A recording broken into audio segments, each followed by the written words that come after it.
guys. In today's lecture we will continue with the molecular thermodynamics. In the last lecture we have seen what is meant by configuration, weight of configuration, population, and how to calculate the weight of configuration. So all this concept we have seen in the last lecture, and we will continue with the next points in today's lecture.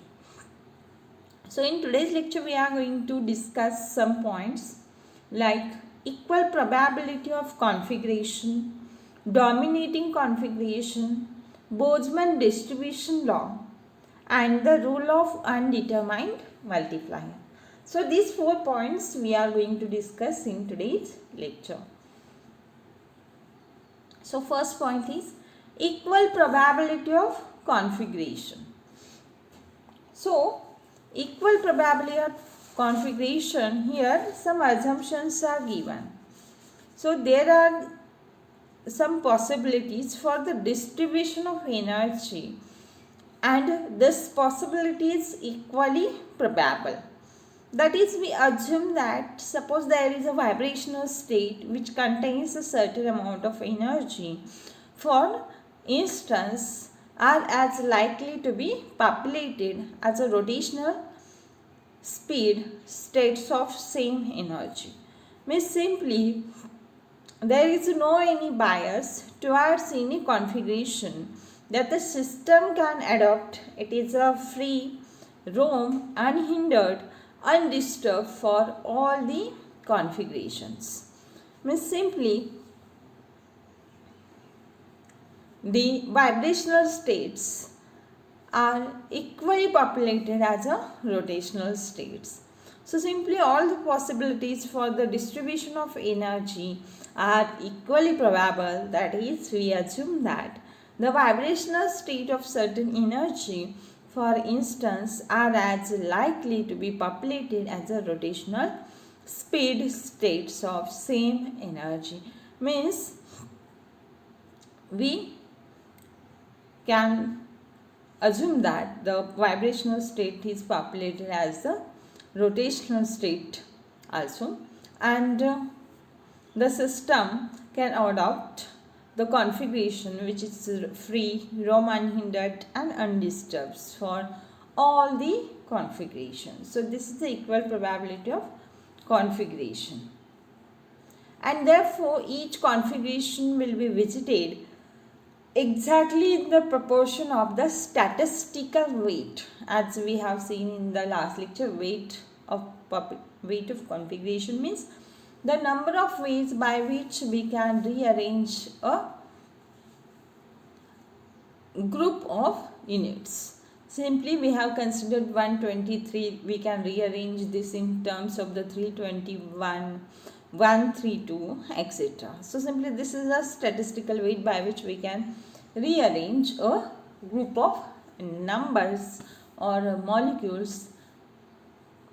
So therefore for each configuration will be visited exactly in the proportion of the statistical weight, and this is called as a principle of equal prioric probability.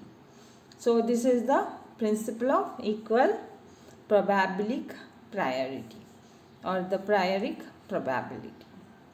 And our next point of today's discussion is dominating configuration.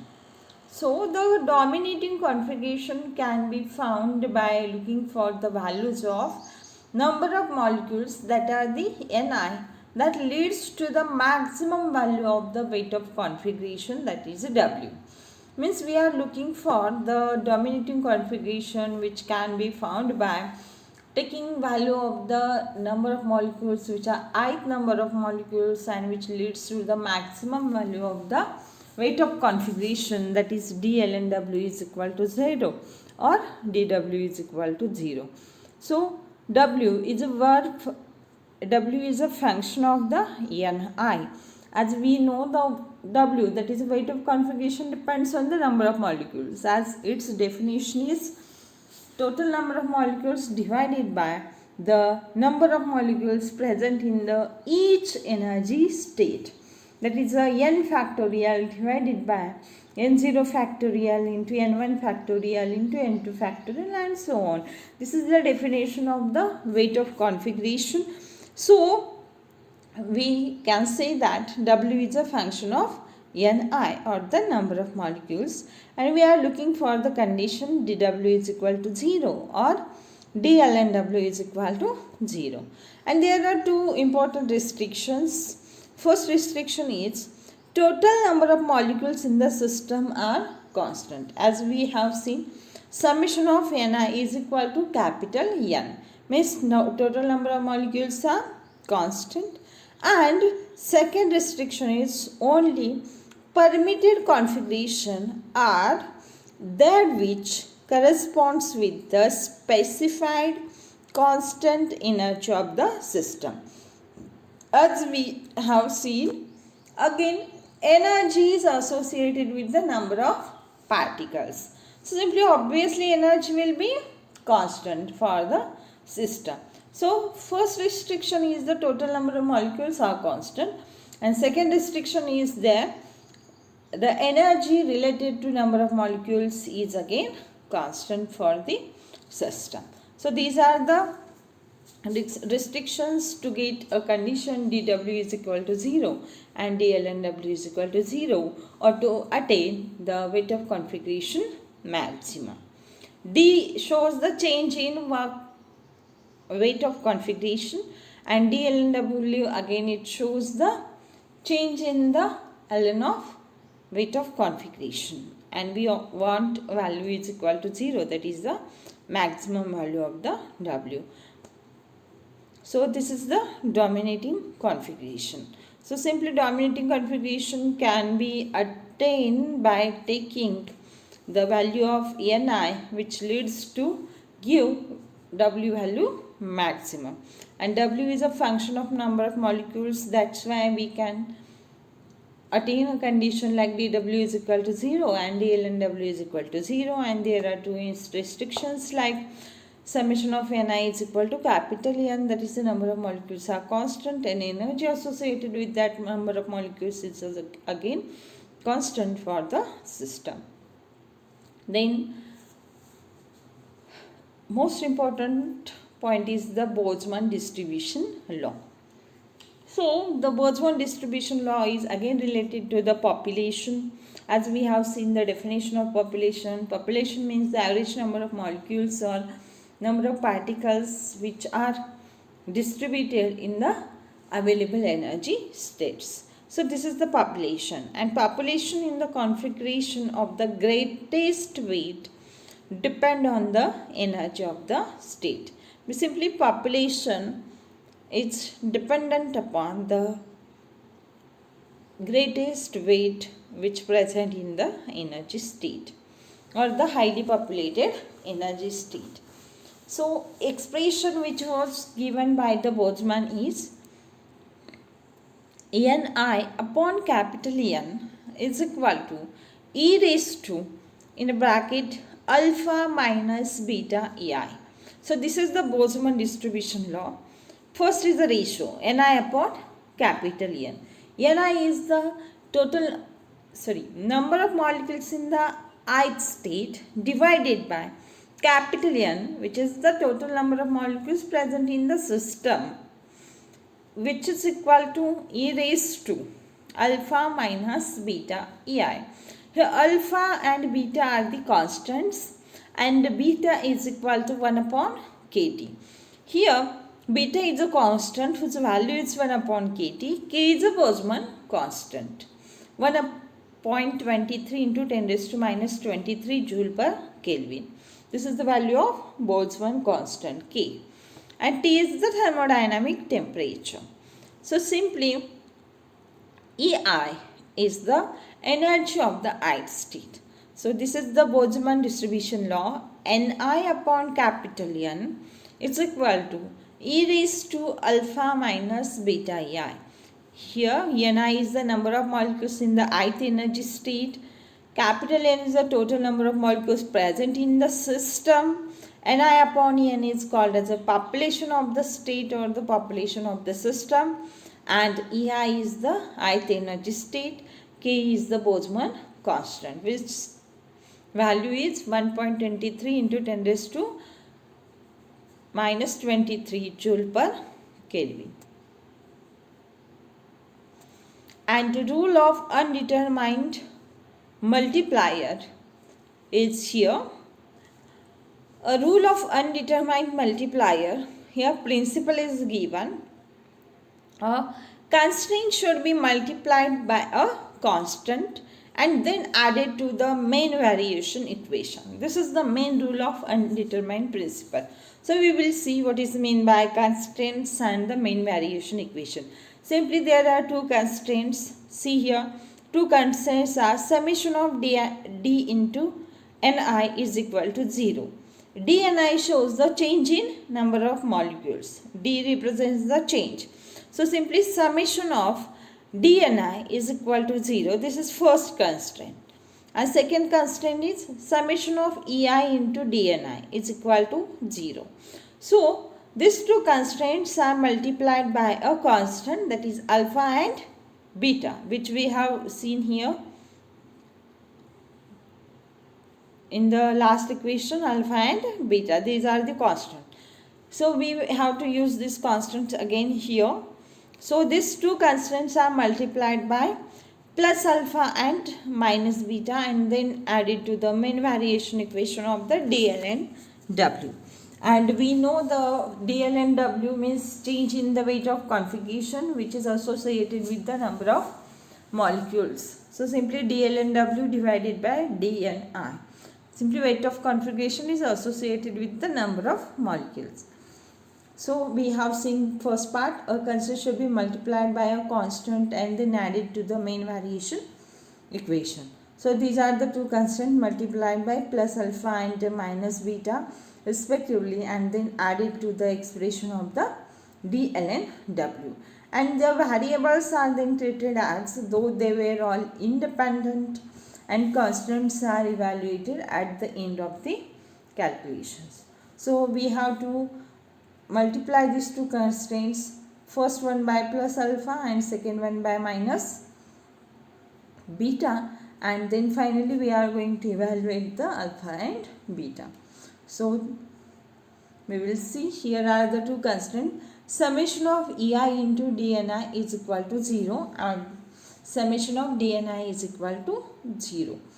So our equation of weight of configuration change, it is a dl and w. So dl and w is equal to summation of dl and w divided by dni into dni. So we have taken this equation because the weight of configuration changes with respect to change in the number of molecules. So I have written this equation dl and w divided by d and I into d and I. So d and I if get cancelled, only dl and w will be there, and we want to attain condition dl and w is equal to 0. So dl and w is equal to summation of dl and w divided by d and I into d and I plus our two constants, summation of d and I and this is first constant and this one is second constant. So summation of d and I, first constant should be multiplied by plus alpha and second constant should be multiplied by minus beta. So first is multiplied by the plus alpha and second will be multiplied by minus beta. So minus beta into summation of ei into d and I. So this one is the second constant and it is multiplied by minus beta. So this is our equation number 1. Now as I have written the rule of undetermined multiplier, these two constants are taken, they are multiplied by the constant. First one is by plus alpha, second one is by minus beta, and after that they are added into the main variation equation of dl and w. So this obeys our rule. This is our equation number 1. Now dl and w is equal to summation of, just take d and I common. In first term d and I is there, in second term d and I is there, in last term d and I is there. So just write d and I outside the bracket and write the equation. So summation sign again I have taken outside the bracket because all three terms contain summation. So summation sign is taken common and dni also taken common. So in curly bracket the remaining terms are dlnw upon dni plus alpha minus beta, and this ei is as it is written here because summation sign is taken at the outside. So equation is dlnw is equal to summation of, in bracket curly bracket, dlnw divided by dni plus alpha minus beta ei, curly bracket complete, into dni. This is equation number 2. Here all dni's are now treated as independent because change in number of molecules can be treated as a independent. Hence the only way of satisfying dlnw is equal to 0 is to require that for each ith state, so this will be independent. Then we can write the equation only this much is equal to 0. So dlnw upon dni plus alpha minus beta ei is equal to 0.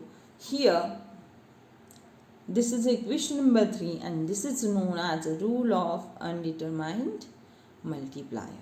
Here ni have their probable values and lnw, as we have simplified the equation of the factorials of the w, that is in Stirling approximation, and last equation is our lnw is equal to n ln of n minus summation of ni ln of ni. This is equation number 4, and after differentiating equation number 4 we can get dlnw upon dni is equal to minus ln of small ni divided by capital N. This is equation number 5. So all this is called as a rule of undetermined multiplier. So initially there are two constraints. These are multiplied by plus alpha and minus beta, then added to the main variation equation of the dlnw, and after adding this will be our equation number 1. Then take common terms outside the bracket summation symbol and dni and write the equation, and after that we want to get the dlnw is equal to 0. That's why just dni will be treated as independent. That's why remaining equation will be dlnw upon dni plus alpha minus beta ei is equal to 0. So